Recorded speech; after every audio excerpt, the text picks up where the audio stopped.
Sir మీరు మీలాంటి వారు ఆంధ్రప్రదేశ్లో ఇక్కడ తెలంగాణ ఉద్యమం జరుగుతున్నప్పుడు తెలంగాణ ఉద్యమానికి మద్దతు ఇచ్చి ఉన్నారు. కాంగ్రెస్ పార్టీ తెలంగాణ ఇవ్వడంలో ఇచ్చిన కారణంగా అటు ఇటు 2 రాష్ట్రాల్లో ఓడిపోయి ఇవాళ ఒక ప్రయత్నం చేస్తున్నది. మొన్నటి ఎన్నికల్లో కాంగ్రెస్ పార్టీ పర్ఫార్మెన్స్ భవిష్యత్తుకు ఒక హామీ ఇస్తున్నట్టు కనబడిందా, మీకు అనిపించిందా? ఒకటి, కాంగ్రెస్ జాతీయ పార్టీ ఒక జాతీయ అజెండా దేశ ప్రజలను ప్రభావితం చేస్తుంది, ఆంధ్రప్రదేశ్ను కూడా ప్రభావితం చేస్తుంది. దట్టు సుదీర్ఘకాలం ఆంధ్రప్రదేశ్ కాంగ్రెస్ కంచుకోట. మధ్యలో ఈ దశాబ్ద పాటు కాంగ్రెస్ ఇబ్బంది పడుతున్నమాట వాస్తవమే, కానీ ఎప్పటికీ ప్రజల హృదయాల్లో కాంగ్రెస్ ఉంది. ముఖ్యంగా ఇందిరాగాంధీ గారు, ఇప్పటికీ ఇందిరమ్మ పార్టీ అనే జనం ఉన్నారు. కొత్త జనరేషన్స్కి కాంగ్రెస్ పట్ల ఒక అపోహలు, అబద్ధాలు ప్రచారమై ఉన్నాయి కనుక, ముఖ్యంగా రాష్ట్ర విభజన అంశము, లేకపోతే రాజశేఖర రెడ్డి గారి మరణం తర్వాత కొన్ని ఇబ్బందులు ఆంధ్రప్రదేశ్ కాంగ్రెస్లో వచ్చాయి. దేశమంతా వచ్చాయి కూడా నిజానికి. ఇప్పుడు తెలంగాణ ఇచ్చినా ఇక్కడ 10 ఏళ్ల పాటు లేని తర్వాతే కదా, మొన్నే కదా కాంగ్రెస్ వచ్చింది. కనుక ఆంధ్రప్రదేశ్ ఒక్కదానే కాదు కాంగ్రెస్ ఇబ్బంది, దేశమంతా ఇబ్బంది ఉంది. ఇప్పుడు తిరిగి అది పునర్జీవం పొందుతుంది. అది తిరిగి లేచి నిలబడి పోరాటానికి సిద్ధపడుతుంది. అది దేశంలో చాలా రాష్ట్రాల్లో కానీ, కేంద్రంలో కానీ, తెలంగాణలో కానీ, పక్క కర్ణాటకలో కానీ. సో ఆంధ్రప్రదేశ్ కూడా మా హోప్ ఏంటంటే, కాంగ్రెస్ గరిక లాంటిదని పెద్దవాళ్ళు చెప్తుంటారు. గరిక ఎండాకాలం ఎండిపోయినట్టు ఉంటుంది, చిన్న చినుకులు పడగానే మళ్ళీ పెరిగిపోతుంది. సో అట్లా ఆంధ్రప్రదేశ్ కూడా కాంగ్రెస్ పార్టీకి ఎప్పుడూ ఒక హోప్ ఉంటుంది.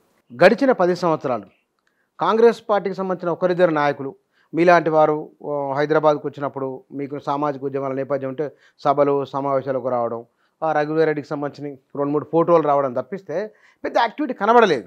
మొన్న ఎన్నికలకు వెళ్ళినప్పుడు ప్రజల నుంచి మీకు వచ్చిన స్పందన ఎట్లా కనబడింది?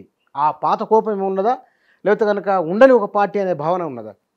ఒకటి మీకు చిన్న సమాచారం చెప్తాను. 2014 రాష్ట్ర విభజన తర్వాత రఘువీరారెడ్డి గారు పిసిసి ప్రెసిడెంట్ అయ్యారు. అయిన తర్వాత 2019 దాకా కాంగ్రెస్ పార్టీయే చంద్రబాబు ప్రభుత్వ నిర్ణయాలకు, బీజేపీతో అప్పుడు పొత్తులో ఉన్న నిర్ణయాలకి, ముఖ్యంగా రాష్ట్ర పునర్వ్యవస్థీకరణ చట్టం, ప్రత్యేక తరగతి హోదా అంశాల మీద అనేక ప్రత్యేక హోదా ఆంధ్రుల హక్కు అనే నినాదం ఇచ్చింది రఘువీరెడ్డి గారి నాయకత్వంలోని కాంగ్రెసే. అలాగే 1 కోటి సంతకాలు సేకరణ చేసి అమలు చేయమని పెద్ద రాష్ట్రం అంతా పాదయాత్రలు చేసి ఉద్యమం చేసింది కాంగ్రెసే. మట్టి సత్యాగ్రహాన్ని మా ప్రధానమంత్రి వచ్చి మట్టి ఇచ్చిపోతే అమరావతిలో ఏమీ అనౌన్స్ చేయకుండా పోతే, ఆ మట్టిని మళ్ళీ అమరావతిని తీసుకుని వెళ్ళి ఢిల్లీకి అప్పచెప్పి దానికోసం ఒక సత్యాగ్రహ పోరాటం చేసింది కాంగ్రెసే. అవన్నీ 2019 దాకా మేము కాంగ్రెస్ పోరాడటం వల్ల ఆ పోరాటం కాంగ్రెస్ కలిసి రాలేదు, కానీ అనేక కారణాల వల్ల జగన్ కలిసి వచ్చింది. చంద్రబాబుకు వ్యతిరేకంగా కాంగ్రెస్ చేసిన పోరాటం సో కలిసి వచ్చింది. నేను ఎందుకు ఈ పాయింట్ చెప్తున్నానంటే, తెలంగాణ ప్రాంతంలో ఆంధ్రప్రదేశ్ రాజకీయాలు, రోజువారీ వార్తలు పెద్ద అవసరం లేకపోవచ్చు, కానీ ఆంధ్రప్రదేశ్లో ముఖ్యంగా రఘువీరారెడ్డి గారు చాలా కష్టకాలంలో కాంగ్రెస్ ఉన్నప్పుడు, కాంగ్రెస్ మీద తీవ్రమైన ఆగ్రహం, కోపం ఉన్నప్పుడు ప్రజలకి ఒక సంఘటన జరిగింది, చెప్పాలి మీకు, రికార్డ్ చేయాలి. రఘువీరెడ్డి గారు చాలాసార్లు మీటింగ్లో చెప్పారు. మేము ఒంగోలులో 50 మంది రఘువీరెడ్డి గారితో తిరుగుతున్నాం ఈ కోటి సంతకాల కోసం జనాల్ని. సమయంలో ఒకడు ముఖం మీద ఉమ్మూసాడు. సో ముఖం మీద ఇట్లా తుడుచుకుని వెళ్ళిపోయాం. అది రఘువీరెడ్డి గారు అంతా. సో అలాంటి దశ నుంచి కాంగ్రెస్ పార్టీ ఢిల్లీ దాకా పోరాటం చేసింది. ఎలాంటి పోరాటం అంటే, 2018లో చంద్రబాబు నాయుడు కూడా బీజేపీని వ్యతిరేకించి ప్రత్యేక హోదా కోసం నేను బయటికి వెళ్తానని చెప్పాల్సిన పరిస్థితి తీసుకొచ్చాం. సో కాంగ్రెస్ ఎంత పోరాడకపోతే ఆ పరిస్థితి రాదు కదా, ఆ ఎజెండా లేదు కదా. సో 2019లో అజెండా ప్రత్యేక హోదా మీద కాంగ్రెసే సెట్ చేసాం. ఫలితం మాకు రాకపోవచ్చు, ఓట్లు, అనేక కారణాలు ఉండొచ్చు.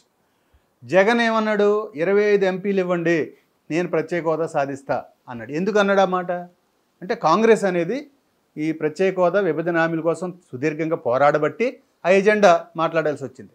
అంటే మీరు ఒక కాజు బలంగా తీసుకెళ్ళగలిగారు. అంటే ప్రజలు ఒక ఆలోచన ఇవ్వగలిగారు.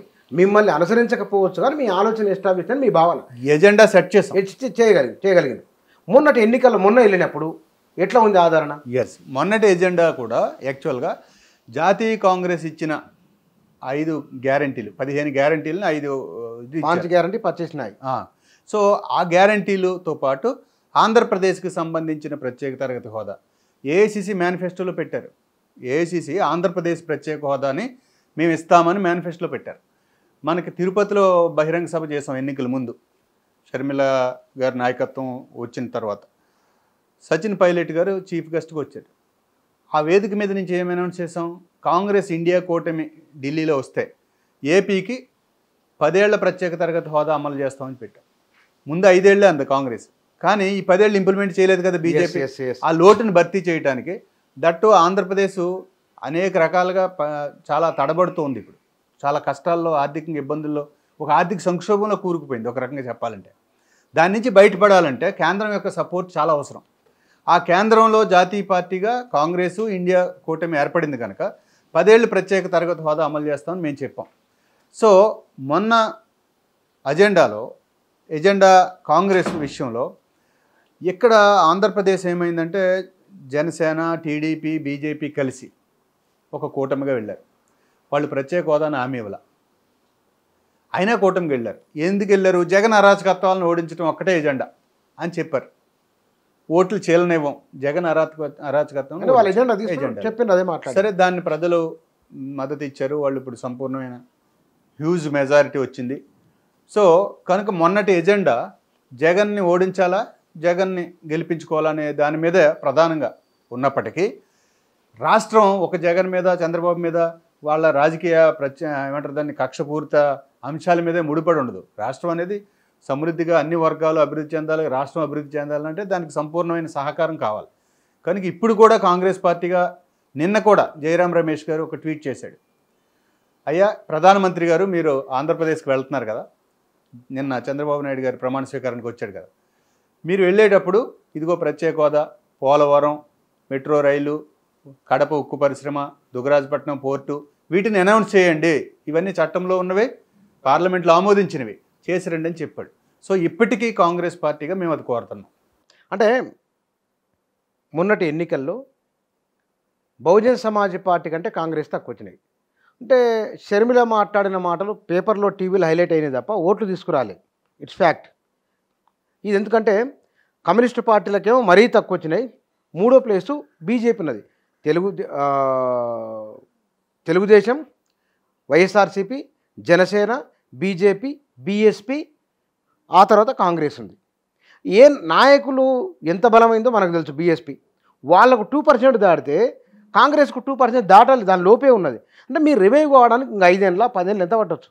ఒకటి బీఎస్పీ ఏమో కొన్ని సామాజిక సమీకరణల వల్ల, దానికి ఉండే ఒక ఐడియాలజికల్ దాన్ని ఏమంటారు మద్దతు దన్ను వల్ల ఒక సెక్షన్ ఆఫ్ పీపుల్ దాన్ని బీఎస్పీగా, మేము బీఎస్పీకే ఓటేసుకుంటాం అనేవాళ్ళు ఉన్నారు ఇప్పుడు సొసైటీలో. వాళ్ళు ప్రతి నియోజకవర్గంలో 3-4 వేలకు మించి పెరగట్లేదు. మళ్ళీ వాళ్ళు ఉన్నారు. ఓకే, పెరగట్లేదు. అది కూడా నేను 20 ఏళ్ళ నుంచి 30 ఏళ్ళ నుంచి గమనిస్తున్నాను కదా, అది 2000, 3000, మహా అయితే 4000, అక్కడితో అలా ఉంది.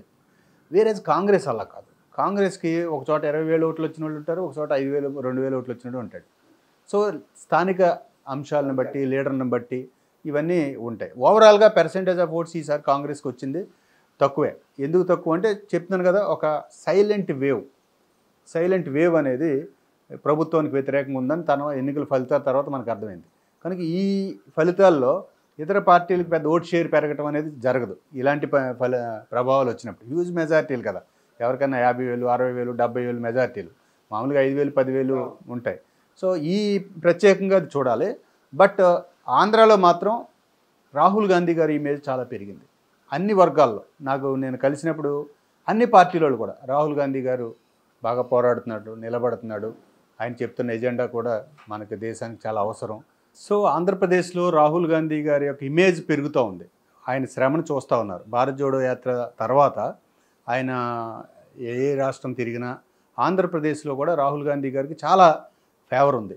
అయితే ఓట్ల రూపంలో ఈవేళ రాకపోవచ్చు. ఖచ్చితంగా అది పార్లమెంట్ ఉంది. ఇప్పుడు పార్లమెంట్లో అసెంబ్లీల కన్నా పార్లమెంట్కి ఎక్కువ ఓట్లు వేశారు అభ్యర్థులకి. ఉద్యోగస్తులు ఉన్నారు, సపోజ్ ఎడ్యుకేటెడ్, పోస్టల్ బ్యాలెట్ ఉంది. పోస్టల్ బ్యాలెట్లో 6% ఓటు వచ్చింది కాంగ్రెస్కి. ఓహో, అంటే ఎంప్లాయీస్ టర్న్ అవుతున్నారు. అంటే ఎడ్యుకేటెడ్, ఎస్, జాతీయ స్థాయిలో కాంగ్రెస్ ఉండాలి అనే భావన వచ్చింది. పార్లమెంట్కి అబవ్ వచ్చింది, 3% వచ్చింది. అసెంబ్లీకి మీరన్నా 1.7 1.5 వచ్చింది. సో ఎడ్యుకేటెడ్ ఎంప్లాయీస్ కాంగ్రెస్ వైపు చూస్తున్నారంటే ఆలోచన పరులు ఖచ్చితంగా కాంగ్రెస్కి చూస్తున్నారు. It will take time, but ఏపీలో తిరిగి రాహుల్ గాంధీ ప్రభంజనం వస్తుంది ఏదో ఒక రోజు.